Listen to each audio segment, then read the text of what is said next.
October 12, 1943, somewhere over the Atlantic Ocean. The metal hull of the transport ship groaned against the waves as dozens of Italian women huddled below deck in near-total darkness. They had been prisoners for 3 weeks now, captured after the collapse of Mussolini's North African campaigns, and every day brought them farther from home. The air was thick with salt, sweat, and fear. No one had told them where they were going, only that America waited on the other side of the ocean, and in fascist propaganda, America was where prisoners disappeared. Before we continue, if you're enjoying this story of humanity breaking through the walls of war, hit that like button and subscribe so you never miss these incredible moments from history. And drop a comment telling us where you're watching from. We love hearing from viewers around the world who help keep these stories alive. Lucia Romano pressed her rosary beads between her palms and whispered the same prayer she had repeated since capture. Let them remember, we are human. She had been a nurse with the Italian Expeditionary Corps, tending to wounded soldiers in the deserts of Libya until the surrender came. Now she wore a stained uniform with no insignia, just another number among the defeated. Around her, younger women wept softly. Others sat in stone-faced silence, their minds filled with images from the posters plastered across Rome. American soldiers depicted as monsters, their cities as factories of cruelty, their prison camps as mass graves disguised by barbed wire. And then, 3 days after landing in New York, the train finally stopped. The screech of metal wheels against rails shattered the silence. The doors slid open, and blinding Texas sunlight poured inside like a judgment. But instead of armed guards shouting orders, the first figures they saw were men in wide-brimmed hats and sun-faded shirts, cowboys. Behind them stood American soldiers, calm and unhurried, their rifles slung casually over their shoulders. One of the Texans stepped forward, removed his hat, and in a drawl as slow as molasses said, "Welcome to Texas, ma'am."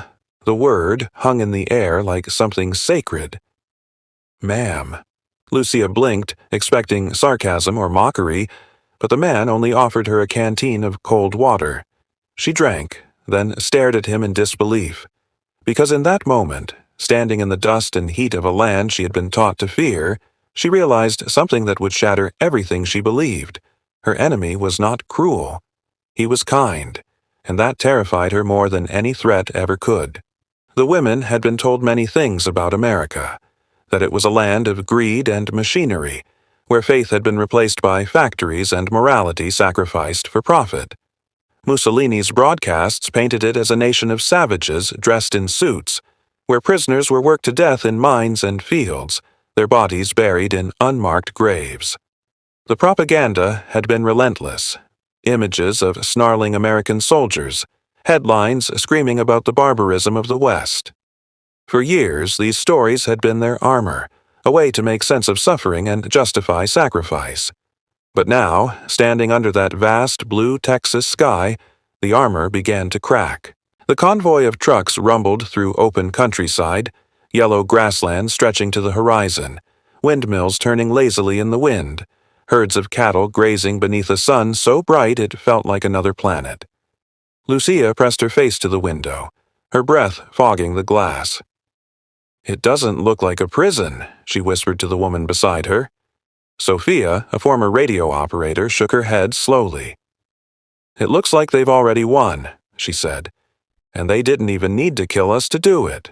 When they arrived at Camp Florence, the gates swung open without shouting or chaos. A neatly painted sign read, U.S. Army POW Camp, Florence, Texas. Beyond it lay rows of whitewashed barracks, vegetable gardens, and a mess hall shimmering in the midday heat. The women were led to a shaded area where tables waited with metal cups of cold lemonade.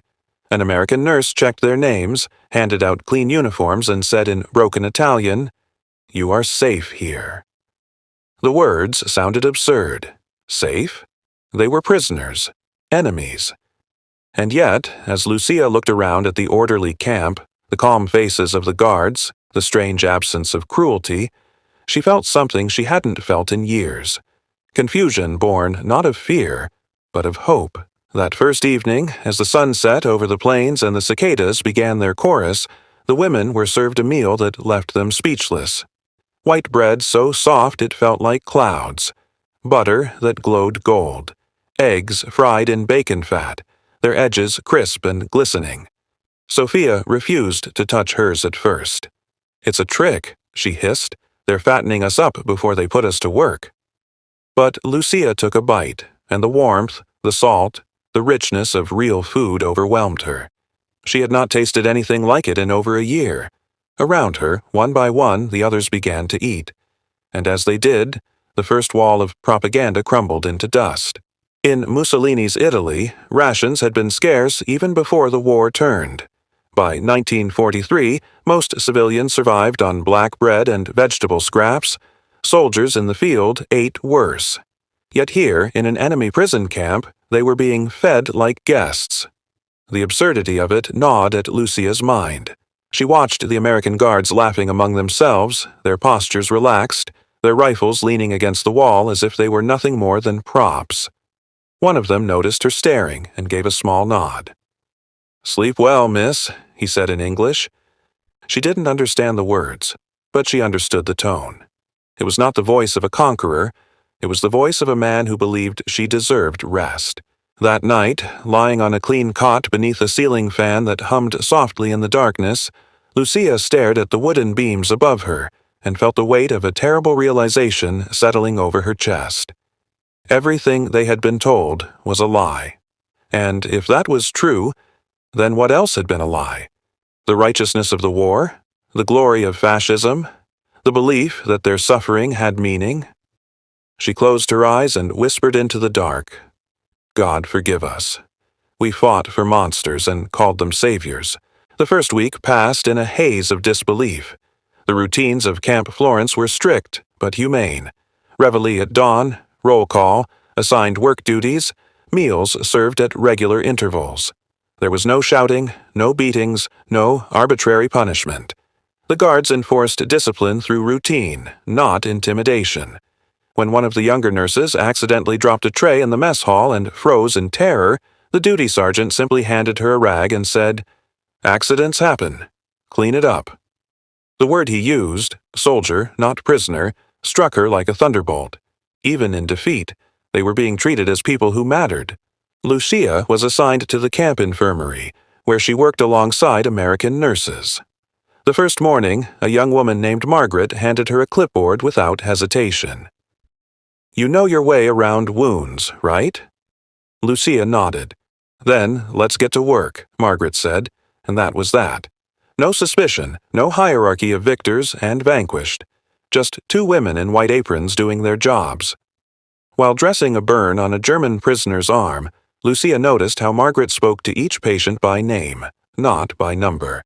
When she asked why, Margaret smiled. Because when you use a man's name, he remembers he's human, even when the war tries to make him forget. The Americans had discovered something that fascist Italy never understood. Dignity was not weakness, it was strength, and it could not be commanded. It had to be lived. By the second week, the women were issued work clothes, khaki shirts and denim trousers. In Italy, a woman in trousers was a scandal. Here, it was survival. Lucia felt the rough fabric between her fingers and wondered if this was what freedom felt like. Something ordinary, practical, and earned. A Red Cross inspector visited soon after, speaking through a translator. "You have rights here," the woman said firmly. "You will be treated according to international law." The words, "you have rights," hit harder than any weapon. In fascist Italy, rights were privileges granted by the state. Here, they were foundations. One afternoon, a group of Texas cowboys rode past the camp on horseback, heading out to the nearby ranches. Their laughter drifted through the air, carried by the wind. Sophia shook her head in wonder. "They live like they're not at war," she said. Lucia thought of the bombed streets of Naples, the ration lines, the fear that had turned neighbors into informants. Here, the war seemed to end at the fence. "Maybe," she replied softly. "This is what peace looks like." But the confusion only deepened. How could the enemy be so kind? How could the people they had been taught to fear treat them with more dignity than their own leaders ever had? The paradox gnawed at her, night after night, until she could no longer deny the truth. Mercy was not a trick. It was a choice. And America had chosen it. The breakthrough came on a crisp November morning when a work detail was organized to help mend fences on a nearby ranch. A group of Italian POWs, men and women, were loaded into trucks and driven out beyond the wire for the first time. Lucia sat in the back watching the camp disappear behind them and felt a strange flutter in her chest. For a brief moment there was no barbed wire, no guards, no war. Just open land beneath an endless sky. When they arrived at the ranch, a cowboy named Ray Thompson was waiting on horseback. His boots were dusty, his sleeves rolled up, and his grin was as warm as the Texas sun. "Morning, ladies," he called. "We're fixing fences today. Don't worry, we don't bite." The guards laughed. The Italians didn't. They were still half convinced that kindness was a trap. But when Ray swung down from his horse and offered his hand to help Lucia off the truck, she hesitated only a second before taking it. His palm was calloused but gentle. "Welcome to Texas," he said simply. The work began under the open sun. The women carried posts, fetched nails, and cooked lunch over an open fire. The cowboys handled the heavy lifting, cracking jokes and telling stories in their drawling accents. Despite the language barrier, laughter began to cross the gap. At one point, Renata tried to mimic the way a cowboy twirled his lasso and accidentally caught herself in the tangle. The men roared with laughter. Even the guards joined in, and for the first time since capture, the prisoners laughed too. It was the sound of walls falling without anyone noticing. After lunch, Ray gestured toward his horse, a tall chestnut mare named Ruby. "You ever ridden before?" he asked Lucia. She shook her head quickly. "Not like that." He nodded. "Then today's your lucky day." When she hesitated, one of the guards said softly, "Go on, Miss Romano. You're safe." Slowly, cautiously, Lucia stepped forward. Ray guided her hand to the reins. "Don't pull," he said. "Just ask." He lifted her into the saddle, steadying her boots in the stirrups. The horse shifted beneath her, alive, powerful, unpredictable. Lucia froze, but Ray's voice was calm. "She'll follow your balance. Trust her." The first steps were jerky, awkward. The cowboys whistled encouragement as Lucia gripped the reins with white knuckles. Then, slowly, she found the rhythm.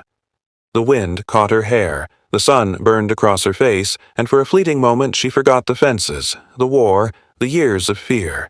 She was just a woman on a horse beneath the Texas sky. When she looked down, Ray was smiling up at her. "See?"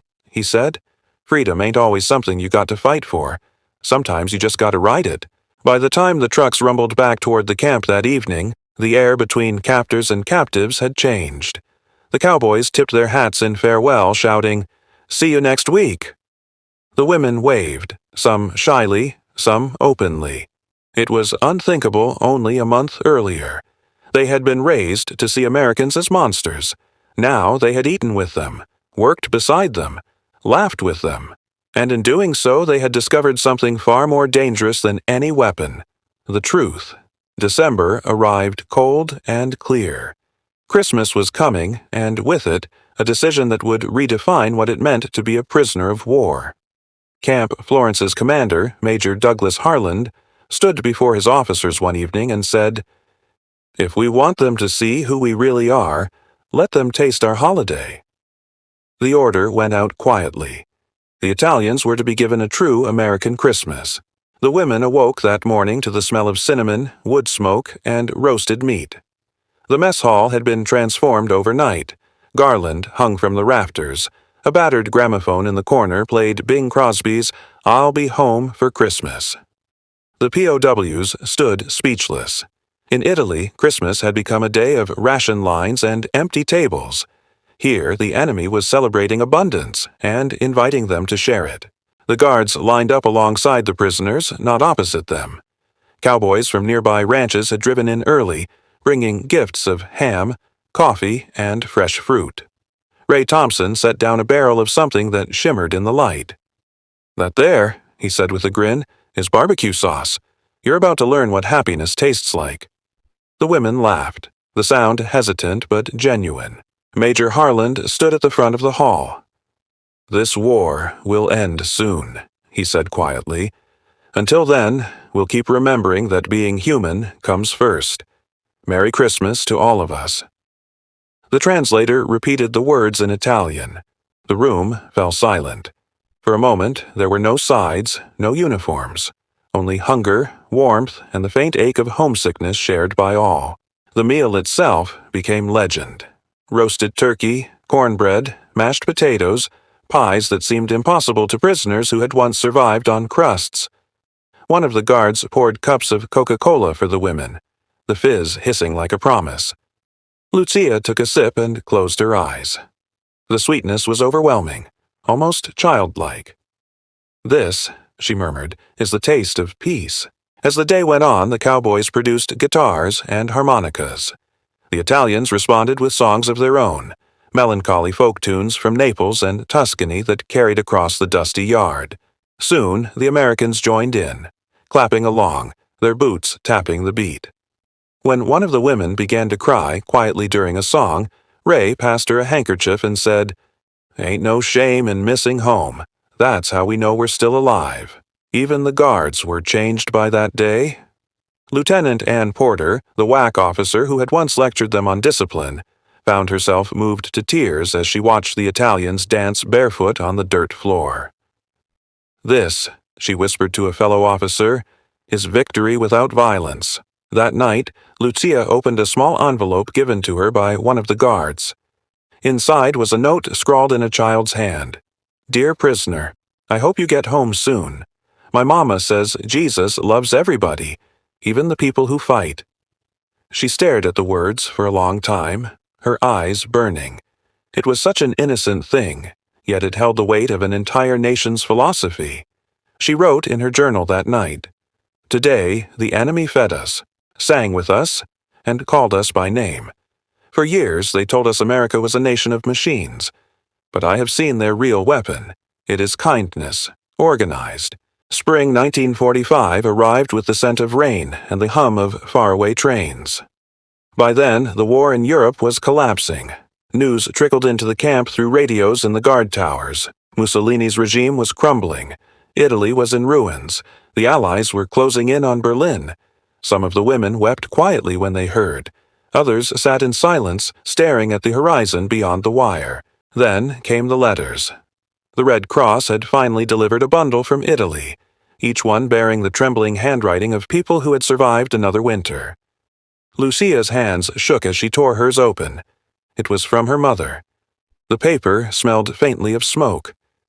"We are alive," it read. "The house is gone, but your brother is safe. The war cannot last much longer. Do not be afraid to hope." Lucia pressed the letter to her chest. For months, she had lived between guilt and gratitude, safe in captivity while her family struggled in ruin. But now, hope felt like something tangible, not dangerous. When the guards saw the women reading their letters, they quietly slipped away to give them privacy. In the weeks that followed, an unofficial project began. A letter exchange between American families and Italian POWs. Some guards lent their typewriters to help translate. Some locals brought envelopes and stamps. What started as a few polite notes turned into a flood of correspondence. A farmer from Waco sent a photograph of his family standing by a tractor. "This was built after the Depression," his letter read. "We got back up. So will you." Lucia's letters grew longer, filled with descriptions of the strange, healing life behind the wire. The camp gardens, the Christmas feast, the horses that carried her back to laughter. "America is not what they said," she wrote to her mother. "It is made of simple people who live without fear. Even their guards smile."